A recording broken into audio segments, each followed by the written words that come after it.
7:09, coming up, that free money question of the day, your opportunity to get in there and win a little cash, $100 in cash. Did you see that there's a new song that was inspired by the Comets? No. And you remember Z, who used to own the electric company down on WIBX Street? His band, Street Rock Mafia, is the name of the band. Yep. All right. And they're a hard rock band. Yeah. And they came up with this from, and it's unique. The song is kind of unique, if I can get it to play here. And that, by the way, just if you want some details on it, is available on, the name of the website is CD Baby. We'll try to get Z on and talk about it. But Inspirational Noise is the name of the song.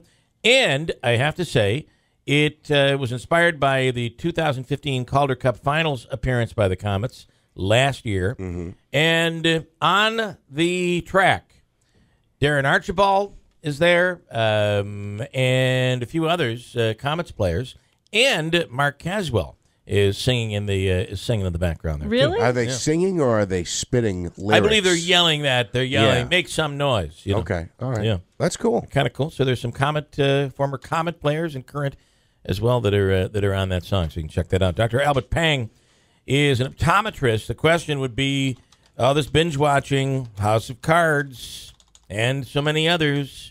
You know, Game of Thrones is out right now. You could watch the first episode of Game of Thrones, Christine. It's out. I know. Here is Dr. Albert Pang. Is this all bad for our health and bad for our eyes? That's what some people are saying.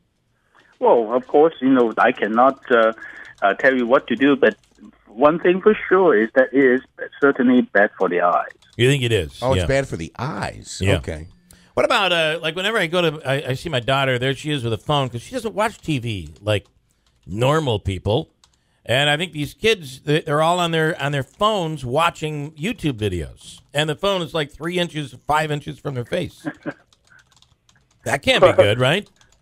Yes, and actually nearsightedness, or the medical term called myopia, is actually initiated by the lifestyle and then moderated by chemical that's secreting in the eyes.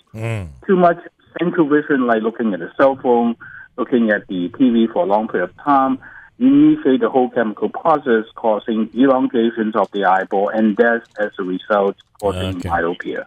Wouldn't it be great if one of these things that we binged on, someone like you would come out and say, hey, by the way, if you binge and eat cream cheese, your eyesight actually gets better. And you lose 10 pounds. And you'll lose weight. It never seems to happen. But, I find that if I have, I'm working on the computer screen, and then I switch to the TV, there's an adjustment period, and my wife is telling me it's my age. Yeah, that's the reason is because the closer the object is to you, the more accommodation or focusing ability your eye have to put in. As time goes by, as we get more mature, the accommodation or the focusing ability get more inflexible. Yeah. How much would you say is too much of this TV or screen time? How much is too much?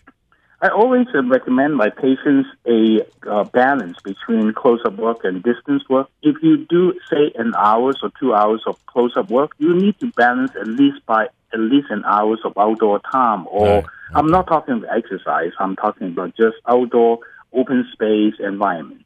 Right. What about, should you snack on carrots while you're binge watching to make yourself feel a little better? Yeah, that'll do it. Well, it's no harm, but again, it doesn't. Carrot is basically the ingredients that they have is basically vitamin A. It's good for the eye for the rod and cone activities, but it's not going to affect the changes of the eyeball. All right, Dr. Albert Pang, thanks for coming on. We appreciate it. All right, thanks. Okay. I don't know about you. I couldn't understand a single word. I had no idea what he was saying. Yeah, I was picking up like every other. But he said the triangulation of the optical orb in the socket region area is affected by the rays, and it will elongate the. I don't know. That's about all you got. That's Stephen Avery? We should have actually had. And by the way, did you know that Andrew was all over? Oh no! Apparently, I've spotted that Andrew has been tricking radio stations. I don't know about tricking. Well, being useful to, maybe? Let me ask you this question. You play, you're not really Stephen Avery, but you play Avery on the radio. Is it true that you might be talking to other radio stations across the country claiming to be Stephen Avery. True or not true? Answer the question. I don't know. You can't handle the truth. It is true. Am I correct? Yeah, it is. Yeah. And are they buying into it? Can I play a little? I have a little clip of Andrew in Cincinnati, Ohio, on the Kid Chris show, and I think it's playing here. Let's listen in. It's now from prison. Hello, Stephen. Hey, Chris, thanks for having me on the show. Yes. My life here is pretty hectic, so I appreciate you taking the time to, sit down and talk with me, Yeah. I did not do this thing. No, I know. I didn't do it. I know. Now, the world is watching this whole thing in amazement. Your story. You know who Stephen Avery is? Stephen Avery is the guy that was put in jail, got out, and then all of a sudden apparently killed somebody else, according to authorities. Well, killed somebody. Put him back in jail. The first one was for sexual assault, not a... Correct. Yeah. Yeah, that's a good point. But he didn't do that one. Right. And then he didn't do... He's saying he didn't... And we're hearing that he might be getting a new trial. This was a huge documentary-type series that came out on Netflix around December, and it swept the country, and I'm sure you've seen a lot about it and heard about it. But Andrew, boy, he sounds just like Stephen Avery. So, if I'm not mistaken, when Curtis Bussey was on, he said they were going for straight to exoneration, not even new trial. Correct. They think that there will be no need for a new trial. He's just going to get out. And what you said, it's how it swept the nation. I'm telling you, you're right. It came out like the week of Christmas, a couple days before, a couple days after, something like that. But I feel like this has been like a 10-year-old story that I've known about, and there's been this effort. It's only been not even 3 months. I know. We've heard so much. And there's a thing that we've binge watched. Oh, yeah. I mean, I had watched the 13 episodes, or 10 or 11 episodes right on through the holiday. I mean, it was hard to put it down. Here he is somewhere. But I also watch a lot of cartoons. Okay. I like to put on a lot of puppet shows in the cafeteria or what. Now, listen, are they in on this, Andrew, as you're on these radio stations? Some are. Okay. Are these guys, is the Kid Chris, he's in on it? Yeah. But I think that this may help catapult others into thinking that they can get an interview. Is there any truth to the fact that you're out selling your services to radio stations across the country? That they might be paying you to do this on their radio station? Oh gosh, that'd be nice. Simpson. I was just a kid at the time. Okay.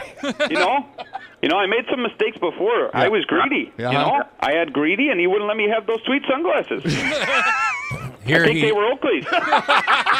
Here he is admitting that he killed O.J. Simpson's wife. Here, I believe. So you killed Ron Goldman because he had sweet Oakleys? Yeah, well, at the time, those are hard to get. Yeah. Okay, that's Andrew on in Cincinnati, Ohio, yesterday. Here's Christine with an update, 7:18. This is what he